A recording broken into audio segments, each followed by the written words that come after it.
Welcome to the 34th Annual Saltwater Sportsman National Seminar Series presented by Bass Pro Shops and Mako Boats. The key to getting the most out of the seminar series is to listen to the small things, the subtle adjustments our faculty teams adhere to when the fishing might be tough or they're trying to target trophy game fish. That's what we call the gold nuggets of the seminar series. So come with me, let's get right to it, enjoying, in progress, the Saltwater Sportsman National Seminar Series. Coming to you from the IGFA in Fort Lauderdale, Florida, it's the 34th Annual Saltwater Sportsman National Seminar Series, brought to you by Bass Pro Shops and Mako Boats. Now, here's George Poveromo. Welcome to the Saltwater Sportsman National Seminar Series, brought to you by Bass Pro Shops and Mako Boats. A very intriguing session dealing with Wahoo and a very distinguished panel. Captain Alan Wenzel, an expert at catching them out of South Florida, the Florida Keys and the Bahamas. Harry Vernon III, notorious for his exploits, fishing exploits that is, and then some, out of the South Florida area, the Keys and also the Bahamas. And I like to call him the pride of marathon in the Florida Keys. Very few anglers know those waters and those fisheries better than the one, the only Captain Jimmy Gagliardini. So there's your big introduction, guys. Now let's get down to brass tacks and start talking about Wahoo. Very intriguing fish that people want to know more on how do you catch Wahoo. But first, we need to understand a little bit about the habits with Wahoo themselves. One of the big misconceptions is that Wahoo is a true blue offshore fish, but they're pretty much an overstated king mackerel in that they favor structure a lot and they favor a lot of the nearshore type waters in wrecks. Now, Jimmy, I'm going to talk to you. You have a vast amount of experience fishing the reefs of the Florida Keys, the wrecks and such. And what do you find Wahoo, as far as you had to boil it down to a depth window where you would find the heaviest concentrations? What would that be? I would say 120 to 200 feet of water. That's where I tend to target them the most. Gotcha. And the other thing that really drives them too is understanding where, like a lot of the fisheries, where the currents, the Gulf Stream current might intersect. Some good bottom might intersect the wreck. That's where the Rothfuss fishing forecast analyses come in, where you could look at the temperature breaks around certain structures. And then SiriusXM's fish mapping now shows you surface temperature fronts and surface temperature contours. The fronts being the strongest concentrations of a water surface temperature break, and the contours showing some of these breaks along certain depth contours.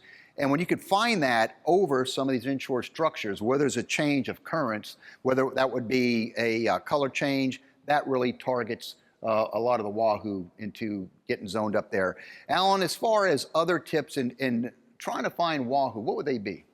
Well, one, we target really, George, certain times of the month and certain times of the year. So full moon, 2 or 3 days before, 2 or 3 days after. That's really our key. If we actually want to target Wahoo, that's what we go after. The other thing is just overall wind patterns, right? If it's blowing, 15, 20, we really try not to target them because they end up going deeper. So we like it to be, 10 knot winds, so 2-foot seas is really good. And then it's, we catch them on structure, a lot on the wrecks in the Florida Keys. In the Bahamas, we actually just circle in and out of the shallows. We'll actually go from 50 feet out to 150 feet and then back in. Again, it's the tides. It's all about the tides. All right, playing it on the tides, no doubt. You want to get an outgoing tide, so all the nutrients are coming in on the Keys, in the Bahama side. On the other way, it's the incoming tide on the Florida Keys side. And Harry, give us some intel here on locating Wahoo. Well, to me, off of Miami, structure is huge. I'll sit there. If I'm going to go, number one, I'm going to go early morning. If I'm strictly targeting Wahoo, I go super early in the morning or late in the afternoon. It seems to be the best bite on your full moon. Again, 3 days before or after, obviously, is better. But we've got them real good on the full moon.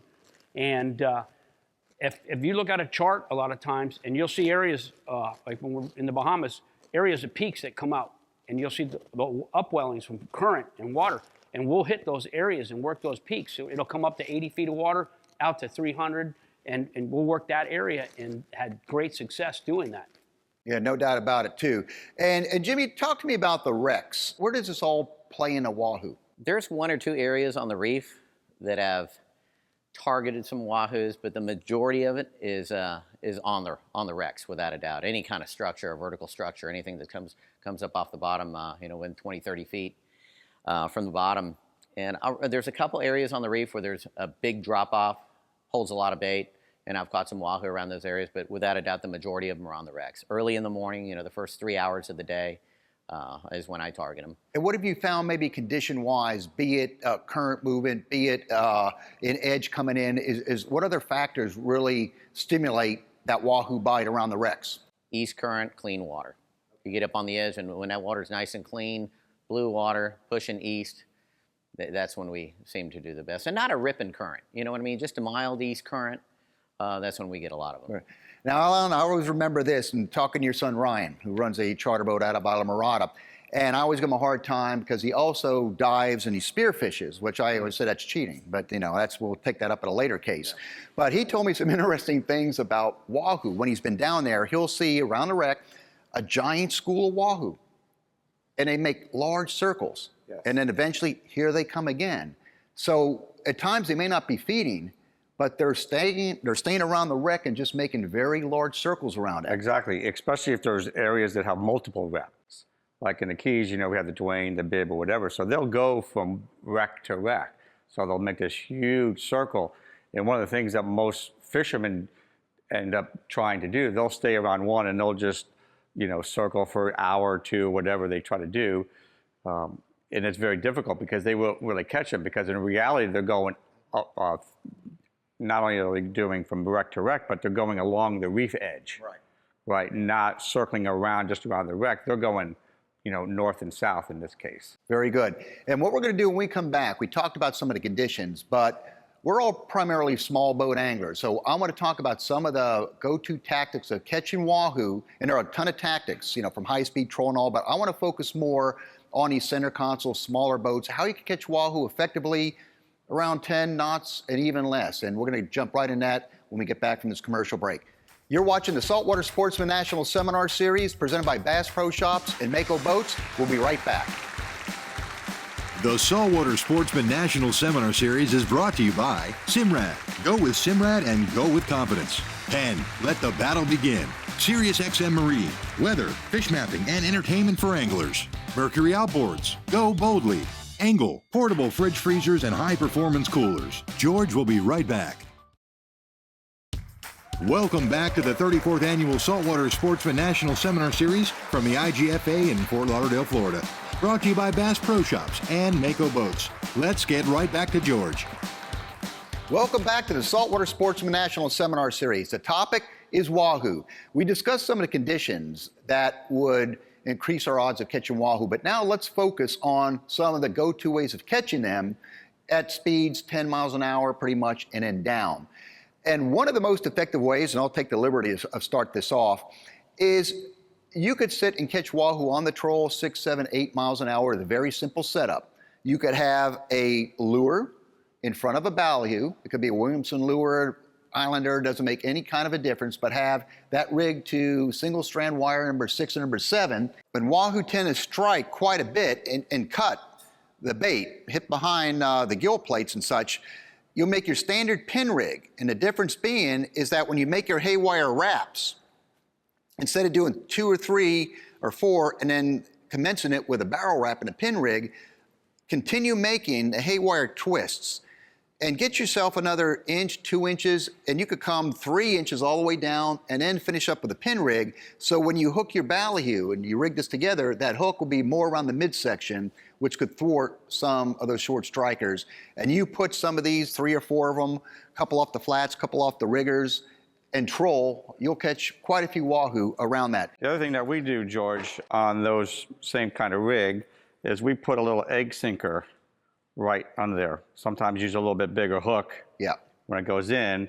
And then again, you can put the ballyhoo with your cone. But again, we use a little thicker wire. Yep. And when we say thicker, what number? This is number 10. Oh, I see you were stepping up. Okay. Yeah, because this one is a little bit more for when we go to the Bahamas. Right. So you're using that, and then again, using a short strand with an Albright knot to, back to 120-pound mono on that end. And I gotta give Jimmy Gagliardini this credit. One of the most intriguing Wahoo trolling rigs that I've ever seen. And you're a kind of guy that really gets upset if you don't catch those fish.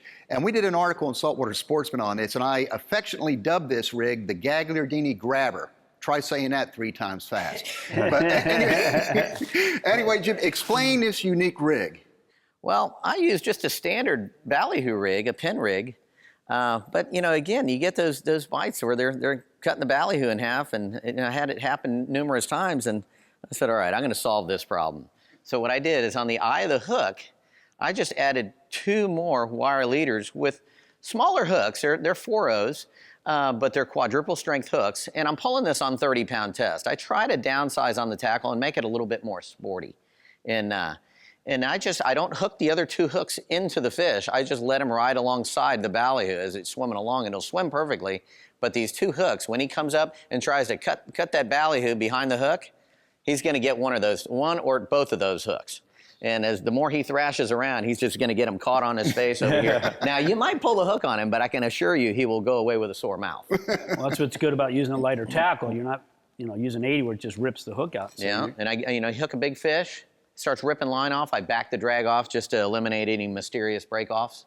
And it's amazing how big a fish you can catch on a rig like this. Where do you position them, and what's the trick of making that work? I'll put them on the riggers or the flat lines. Okay. A lot of times I'll just pull 3. I'll put 1 on each rigger and 1 on a flat line, clip down, and fish them a pretty good ways back. I mean, I'm fishing them, 250, 300 feet back. Gotcha. Harry Vernon, you're sitting there with a planer. You're going like old school. You're like digging up the dead and bringing them back to life with these things. Let me tell you what, though, I might be doing that, but it's the reason I'm bringing this up. I don't think there's a charter boat out there that doesn't have a planer on their boat.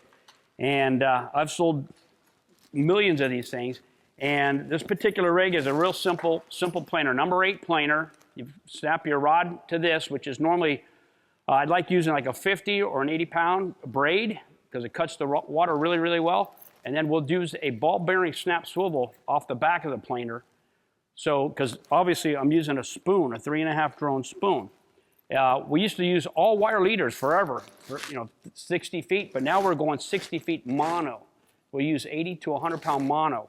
So this is just a short version, and then we go to a 3.5 drone. They make them in various colors, and everything works really, really well. And what happens is when you put this down, what's great about this, it's working the deeper water columns. And it's a right behind the boat style deal, and it'll go down 40 feet. And you control pretty much any speed with a number 8 planer. And with that spoon going off the back of there, and they hit that spoon, what happens? It triggers this off, and it straightens out.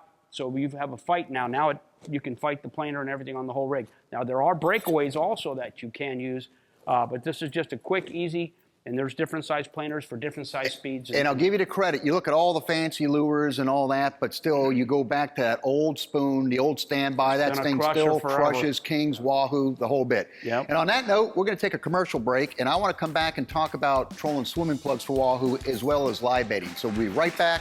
You're watching the Saltwater Sportsman National Seminar Series.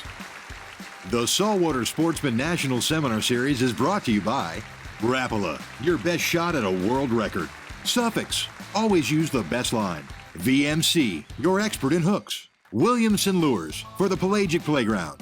Starbright, blending technology with performance since 1973. George will be right back. Welcome back to the 34th Annual Saltwater Sportsman National Seminar Series from the IGFA in Fort Lauderdale, Florida. Brought to you by Bass Pro Shops and Mako Boats. Let's get right back to George. Welcome back to the Saltwater Sportsman National Seminar Series presented by Bass Pro Shops and Mako Boats.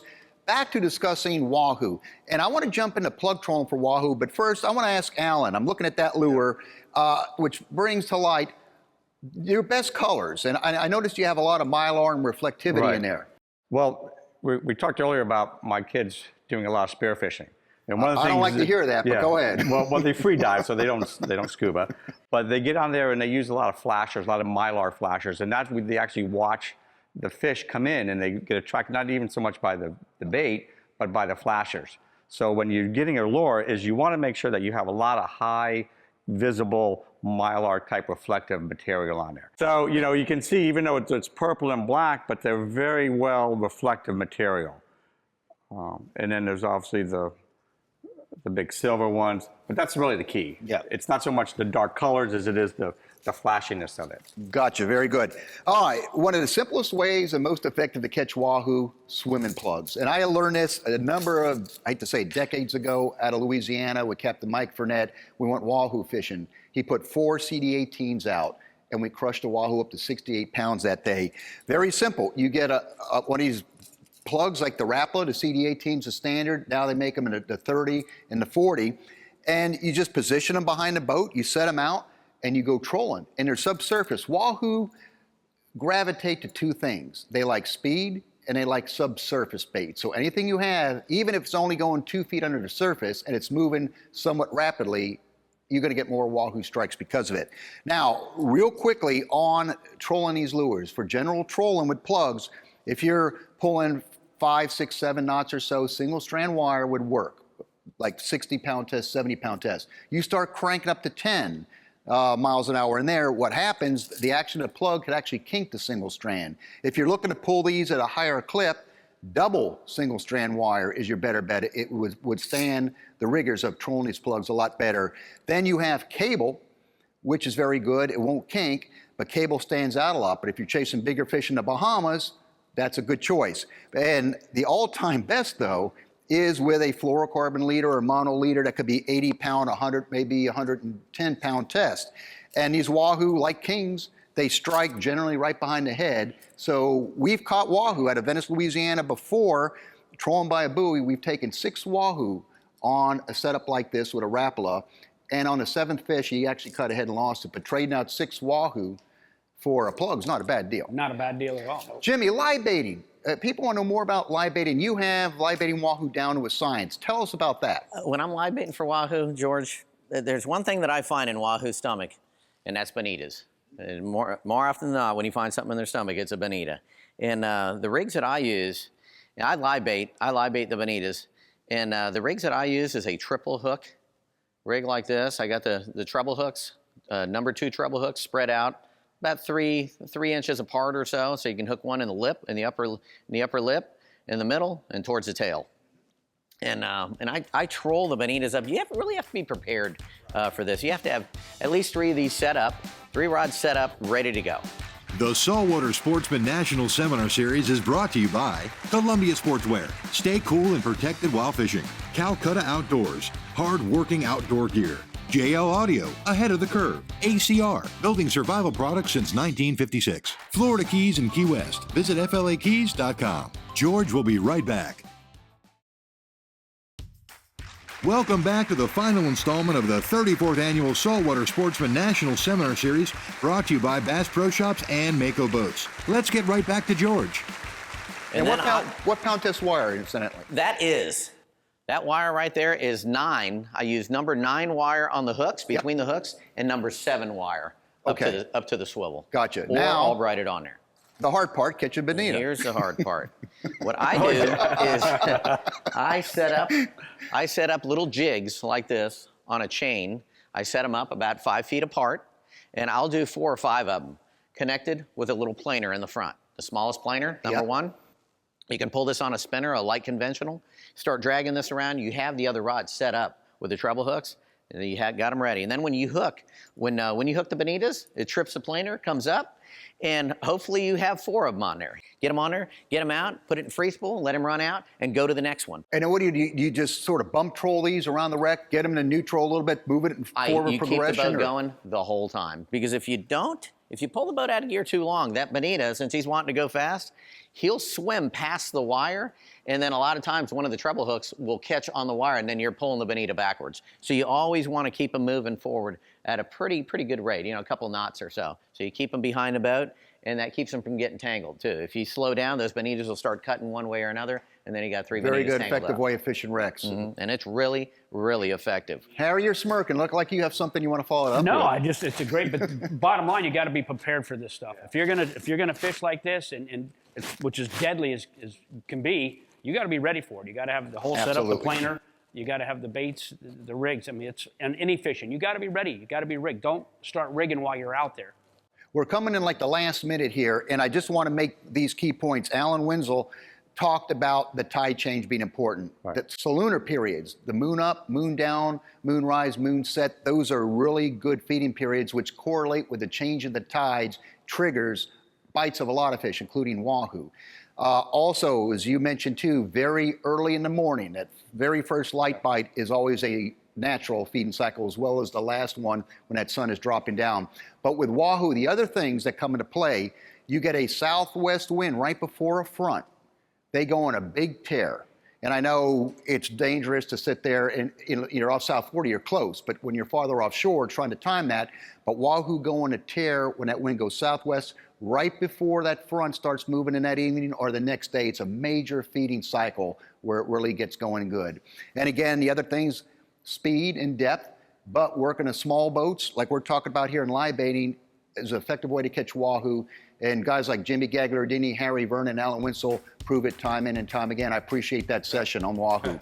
You're watching the Saltwater Sportsman National Seminar Series. We're coming back with yet another exciting panel. Well, there you have it, this week's Saltwater Sportsman National Seminar Series. Now, adhering to Saltwater Sportsman Seminar Series tradition, you still have chances to win door prize drawings. Simply go to nationalseminarseries.com, log on to the door prize page, just give us your name, phone number, and an email address, and at the conclusion of the airing of the series in December, we will draw for a number of excellent door prizes. Get right to it. We'll see you on the next episode of the Saltwater Sportsman National Seminar Series.